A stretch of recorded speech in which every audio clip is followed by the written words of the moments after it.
यहाँ पे नहीं है इंसुलेशन, यहाँ पे है। जैसे आप देख पा रहे हो, ये अंदर का पूरा जो एरिया ये पूरा इंसुलेशन कवर्ड है। और यहाँ पे ज़मीन दिख रही है, you can say engine protection नहीं दिया गया, बट खैर ठीक है।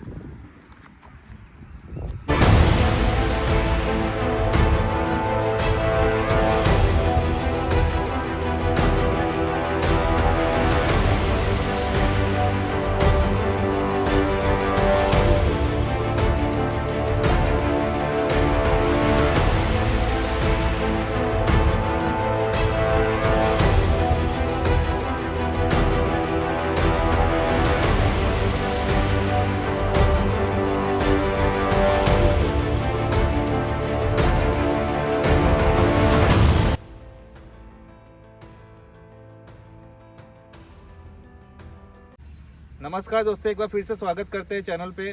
आज के वीडियो में बात करने वाले फोक्सवैगन की टाइगून, जो कि है आप स्क्रीन पे देख रहे हैं, वो है actually top line 1.0 turbo petrol engine के साथ, और ये मैनुअल ट्रांसमिशन के साथ है।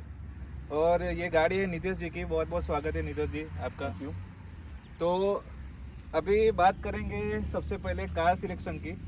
तो यार सबसे पहले तो बताओ कि यार यही गाड़ी क्यों ली? आपके पास जो बजट है उसमें XUV 700 जैसी बड़ी कार आ सकती थी जी। तो वहाँ पे क्यों नहीं गए? यहाँ पे जाने की वजह क्या है? ठीक है, सबसे पहले मेरा बजट था अराउंड 15 से 17 के बीच में। मैंने स्टार्ट किया था नेक्सॉन के टॉप मॉडल से देखना, नेक्सॉन का डार्क एडिशन पेट्रोल में। सो इन गाड़ियों में इशू ये हो रहा था कि वेटिंग बहुत ज़्यादा था। लाइक सबसे पहले मैं डायरेक्टली नेक्सॉन नहीं गया था देखने, अराउंड 5 महीने का वेटिंग था। नेक्सॉन EV की तरफ आप नो, पहले मैं नॉर्मल नेक्सॉन पेट्रोल में देखने गया था। ओके। तो 5 महीने का वेटिंग था। सो आई थॉट कि इतना तो वेट नहीं करना है मुझे। मुझे थोड़ा अर्जेंटली मेरी कार चाहिए था। तो फिर मैंने दूसरे कार्स देखना स्टार्ट किए। जैसे मार्केट में हम देखते हैं हर दूसरी SUV या तो क्रेटा या सेल्टोस होती है, और जो बहुत अच्छी गाड़ी है डेफिनेटली। बस मेरा उस साइड मन जाने का नहीं है। इनफैक्ट मारुति में भी मेरा मन जाने का नहीं था because of their safety ratings. वो चीज़ को हम जनरली कंसीडर नहीं करते हैं। We go only on the looks and features and, but वो बहुत इंपॉर्टेंट चीज़ है। लाइक जनरली आप इंश्योरेंस को भी अच्छा लेते हैं ताकि आपको कुछ हुआ तो आपका इंश्योरेंस आपको हेल्प करे। सेम वे गाड़ी भी इंपॉर्टेंट चीज़ है। आप इन्वेस्ट कर रहे हैं, एक तरह से इंश्योरेंस ही है।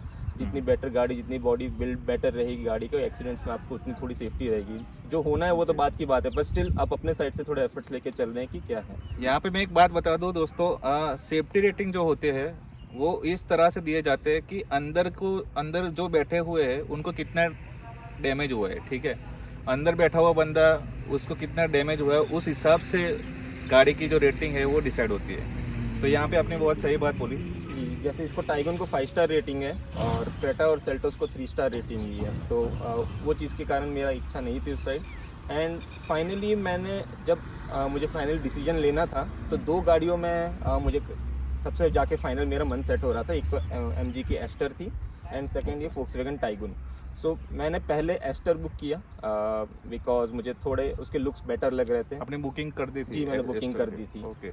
मैंने अराउंड मार्च के, नॉट मार्च बट फेब के एंड में बुकिंग कर दी थी। एंड इनिशियली उन्होंने कहा 1 मंथ का वेटिंग है, बट देन वेटिंग बढ़ता ही जा रहा था। अराउंड 2 मंथ हो चुके थे, स्टिल गाड़ी अवेलेबल नहीं तो थी। 2 महीने तक आपने वेट किया? जी, मैंने वेट किया एस्टर को बुक करके।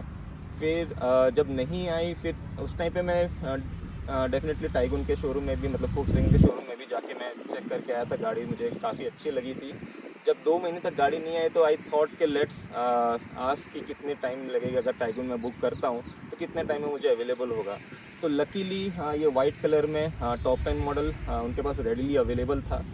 दे had few other models available as well, but मुझे इसमें जाना था क्योंकि मेरा सनरूफ प्रेफरेंस था, तो टॉप लाइन में ही खाली अवेलेबल है वो।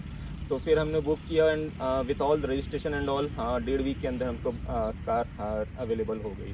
तो ऑन रोड कितने में पड़ी है गाड़ी? जी, मुझे ऑन रोड पूरी पड़ी है 17.5 पुणे में सब टैक्स एंड ऑल इंश्योरेंस सब मिला के 17.5 पे आपको गाड़ी भी क्लियर हो गई ऑन रोड। यहाँ पे एक सवाल मैं पूछूंगा कि स्कोडा की जो कुसाक है वो भी सेम ही तरह का जो लुक है और फील है और सब शेयर करती है, तो उस पे नहीं जाने की वजह क्या है और इस पे जाने की वजह क्या है? जी, मैंने स्कोडा का भी टेस्ट ड्राइव लिया था। मैंने वही जब मैं एस्टर बुक करा था मैंने स्कोडा का भी टेस्ट ड्राइव लिया था एंड वो डेफ़िनेटली गाड़ी बहुत अच्छी है। एंड अगर आप देखेंगे तो फोक्सवैगन और स्कोडा दोनों सेम ही सिस्टर कंपनीज़ ही है बेसिकली। दोनों के सब कुछ डेवलपमेंट, मैन्युफैक्चरिंग ऑलमोस्ट सब सिमिलर टाइप का होता है। तो ये कार भी एक्चुअली कुशैक एंड ये टाइगुन आपको बहुत सारे फीचर्स दोनों में सेम दिखेंगे एंड आपको प्राइस रेंज भी ऑलमोस्ट दोनों की सेम है। ओनली रीज़न कि मैं टाइगुन में गया नॉट स्कोडा में बिकॉज जब अगर मैं समझो कोई आउटस्कर्ट्स एरिया में अगर जाता हूँ, मेरा डेफिनेटली मेरे इन लॉज का घर जैसे वहाँ के एरिया में डेफिनेटली स्कोडा का उतना रीच अवेलेबल नहीं है, like if some break down ऐसा होता है। एंड देन लाइक मेरा गांव इज़ इन बिहार, तो वहाँ पे बिहार में भी अगेन स्कोडा का उतना रीच नहीं है if some break down happens and all. And Taigun Volkswagen का is whole all over India कहीं भी अवेलेबल है, so that is the best thing. And उसी के कारण मैं फिर फोक्सवैगन के साथ गया। जी हाँ, ये आपका जो रीज़न है बहुत ही वाजिब है। ठीक है, नितेश जी अभी बताइए गाड़ी आप कितना चला चुके हो? जी, अभी तक मैं 2600 किलोमीटर्स चला चुका हूँ। और आपकी जो ड्राइव है उसका ड्राइव प्रेफरेंस आपका जो है मेनली सिटी में ज़्यादा है या हाईवे पे ज़्यादा, कितना परसेंटेज आप बताएंगे? अभी तक मेरा 50-50% रहा है। ओके। क्योंकि मैंने ये गाड़ी चूज़ करी बिकॉज मुझे लॉन्ग ड्राइव भी करने जाना है, मुझे कहीं भी अगर जाना है, जैसे मेरा खुद का घर अहमदाबाद में है, मेरे इन लॉज इंदौर के पास रहते हैं, तो उस हिसाब से मैंने गाड़ी चूज़ करी है कि मैं लॉन्ग ड्राइव पे भी जा सकूं। एंड अभी तक मैं बस एक ही बार लेके गया हूँ हाईवे पे। मैं गोवा गया था first week itself, like delivery हुई उसके मैं चौथे या 5वें दिन में गोवा लेके गया था एंड मुझे बहुत ही अच्छा एक्सपीरियंस रहा। मुझे मतलब कहीं भी ऐसा नहीं लगा कि मैं कोई नई गाड़ी चला रहा हूँ, बहुत कंफर्टेबली मैं सेट हो गया इसमें। इसके फीचर्स बहुत अच्छे से हैं। आप मतलब ये गाड़ी ऐसी बनाई गई है कि ड्राइवर को कंफर्टेबल फील कराने के लिए, लॉन्ग जर्नी के लिए भी मुझे ऐसा कुछ नहीं कि थकान हो रही है। मेरे खुद के घर में मेरे पापा के पास i10 है, तो i10 अगर मैं 3-4 घंटे चला लेता हूँ कंटिन्यूस तो मुझे बहुत स्टिफनेस होने लगती है बॉडी में, ऐसा मुझे इसमें गाड़ी में कुछ भी नहीं लगा। तो ये बेटर लगा मुझे इस गाड़ी तो का। वहाँ से शिफ्ट होके यहाँ पे शिफ्ट हुए तो आपको वो जो डिफरेंस है वो जी। सीधा नज़र आया? ठीक जी, वो तो नज़र आया डेफिनेटली। गाड़ी बहुत ही रिजिड है, आपको फील होता है कि आप एसयूवी चला रहे हैं, ऐसा नहीं है। जैसे मैं एक एस्टर में ये चीज़ बोलना चाहूँ, एस्टर में आपको थोड़ा क्लासी फील आएगा। और इसमें बोनट भी दिख जाता है जी। नॉर्मल आप सीटिंग प्रेफरेंस पे। जी अच्छा, तो ओवरऑल 50-50% आपका सिटी ड्राइव और वो है, राइट? जी तो माइलेज आप अगर मैं पूछूँ पूरा मिला के कैलकुलेट करके सबका कंबाइनेड जी तो कितना आप ले पा रहे हो अभी? जी, अभी मुझे 14 से 15 का माइलेज मिल रहा है, okay. Both city and highway का मिला के। मतलब ऑन टोटल अभी तक का मेरा एवरेज 14-15 का रह रहा है। हाँ, बहुत ज़्यादा ट्रैफिक है तब 11-12 भी हो जाता है, but generally like Pune city की अगर मैं बात करूँ तो मुझे 14 का एवरेज ऑन एन एवरेज मिलता ऑन एन एवरेज तो 14 का माइलेज मिल जाता है। है। जी तो अभी ये जो पेट्रोल के दाम इतने बढ़ रहे हैं तो उससे कुछ फर्क पड़ा है आपको? कितना फर्क पड़ा है, जी, किस लेवल तक? जब मैंने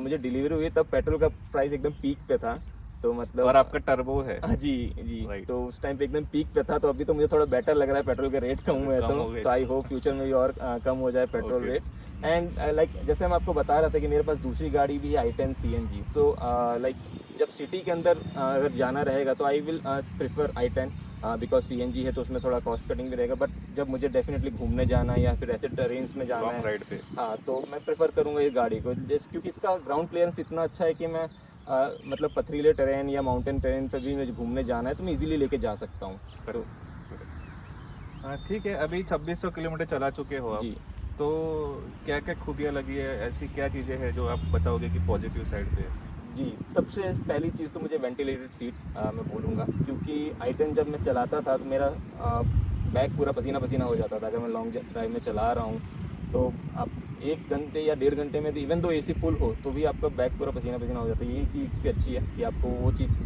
कंफर्टेबल रहता है। देन दूसरा पॉइंट मैं एडवांटेज इस गाड़ी का ये बोलूँगा कि इसका ड्राइविंग एक्सपीरियंस बहुत अच्छा है। मतलब आपने जैसे खुद ही कहा कि ऊपर से आपको बोनेट दिखता है तो आपको एक फील, आपको सेफ्टी का फील आता है कि आपको दिख रहा है आगे क्या है। अपार्ट फ्रॉम दैट गाड़ी बहुत ही कंफर्टेबल है।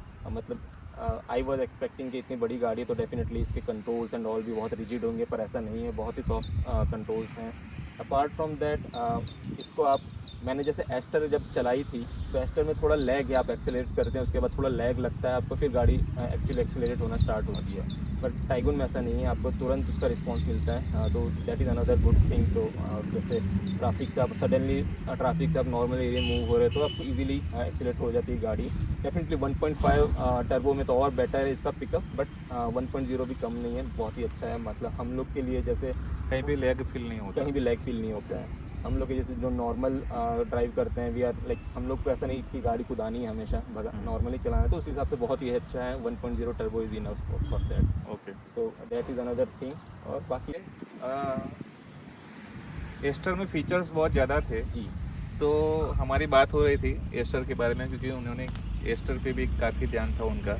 बुक कर चुके थे, 2 महीने वेट कर दिया, तो उसके जो फीचर्स है उसके बारे में क्या बताओगे आप? उसके कुछ फीचर्स बहुत ही अच्छे हैं। जैसे इसी बजट में अगर आप एस्टर लेते हैं तो आपको पैनोरामिक स्काई रूफ आता है, Correct. तो आगे से, तो वो बहुत ही मतलब उसका वो मैं बोलूँगा कि सबसे अट्रैक्टिव थिंग है उस चीज़ का। और इलेक्ट्रॉनिकली जी, इलेक्ट्रॉनिकली एडजस्टेबल सीट्स हैं उसके, ये सब उसके बहुत ही प्लस पॉइंट्स हैं।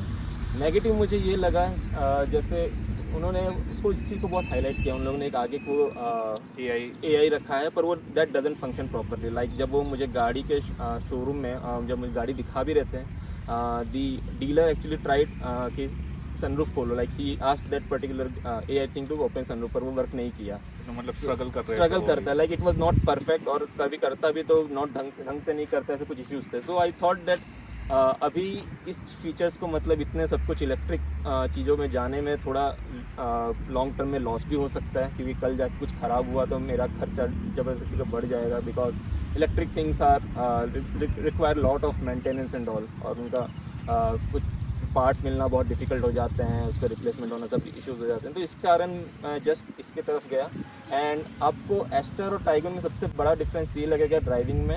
आई वोंट से कि एस्टर का ख़राब है वो या टाइगुन का अच्छा है, सबकी प्रेफरेंस अलग होते हैं। टाइगुन में आपको एस्टर में आपको थोड़ा क्लासी फील आएगा, आप लगेगा कि थोड़े सिडैन टाइप कार चला रहे हैं, वो थोड़ा सिडैन और SUV का मिक्सचर टाइप है वो थोड़ा, तो आपको वैसा फील आएगा। आपको ड्राइविंग सीट पे भी ऐसा फील आएगा कि आप सिडैन भी चला रहे हैं, और थोड़ा SUV टाइप भी फील आएगा। टाइगुन में आपको कम्प्लीटली SUV का फील आएगा, तो वो, और डेफिनेटली द थर्ड सस्पेंशन के मामले में क्या कहोगे आप? सस्पेंशन मुझे इसका अच्छा लगा, टाइगुन का। एस्टर का थोड़ा सॉफ्ट सस्पेंशन है, सॉफ्ट साइड पे। हाँ, पर इसका हार्ड सस्पेंशन, पर मुझे थोड़ा वैसे ही प्रेफरेंस था। I wanted that kind of suspension only, तो इसलिए मैं इसको ज़्यादा प्रेफर किया मैंने। ओके, अभी बात करें दूसरी कार जैसे XUV700 बोलो जी उसके बारे में आपका ध्यान नहीं गया? क्योंकि जब आपने गाड़ी ली जी उस टाइम पे महिंद्रा का जोर शोर से ऑलरेडी चल रहा था, माहौल बन गया था जी। XUV700 बोलो कि लोग इतनी सारी बुकिंग कर रहे थे जी। तो आपने क्यों उस पर ध्यान नहीं दिया? डेफिनेटली गाड़ी वन ऑफ द बेस्ट है, मैं बोलूँगा XUV700। उसकी तरफ जस्ट मैं इसलिए नहीं गया क्योंकि मुझे बेस मॉडल में नहीं जाना था।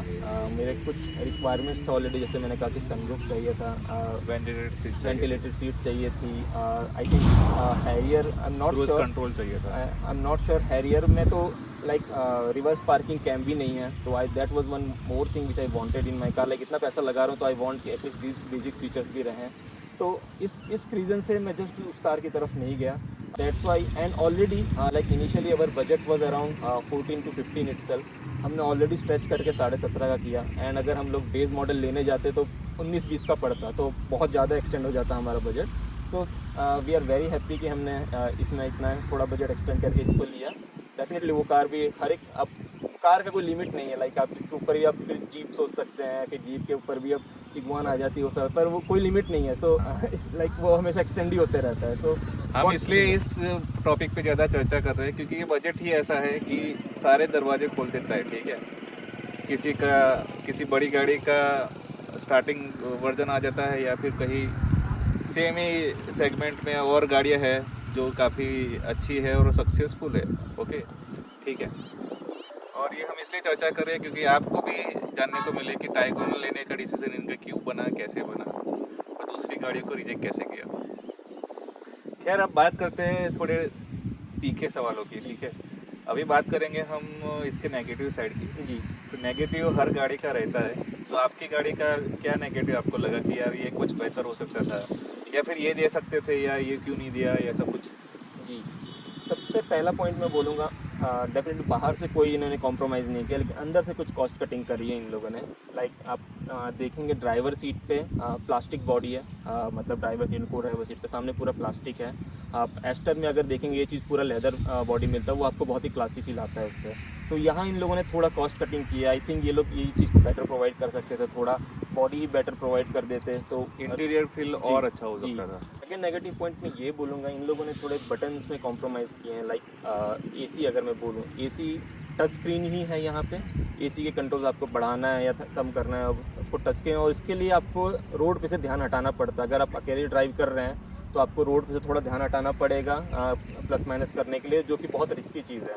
वो मैं पॉइंट बोलूँगा कि इन लोगों को थोड़ा सा नॉब दे देना चाहिए था, क्योंकि जैसे मेरे i10 में भी मैंने देखा, वहाँ मुझे बहुत इजीली रहता है कि मैं ड्राइव करते करते घुमा लिया कर लिया, तो बहुत इजी रहता है। इन लोगों ने आई डोंट नो क्या रीज़न है उसको नहीं रखने का। सो वो मैं बोलूँगा एक सेकेंड नेगेटिव पॉइंट है इस कार का। और तीसरा एक नेगेटिव आप जो सीट के बारे में बता रहे थे वो जी, मैं ये कह रहा था कि तीसरा पॉइंट जो है मेरे लिए हिसाब से जो मुझे नेगेटिव लगता है कि यहाँ की सीट्स, इस गाड़ी की सीट्स इलेक्ट्रिकली एडजस्टेबल नहीं है। मतलब मुझे मैनुअली मूव करना पड़ता है, कभी ऊपर नीचे करना रहता है, तो वो मुझे लगता है कि इस बजट में वो लोग प्रोवाइड कर सकते हैं। खैर नितेश जी, बहुत अच्छा लगा आपसे बात करके। बहुत बहुत धन्यवाद, आप हमारे चैनल पे आए गाड़ी लेकर। Thank you very much for that. अगर आपको भी ये वीडियो अच्छा लगा तो आप इसको भरपूर लाइक करें, इसको अपने दोस्तों के साथ शेयर करें और सब्सक्राइब करना ना भूलें। मिलते हैं अगले किसी वीडियो में, तब तक के लिए थैंक यू वेरी मच।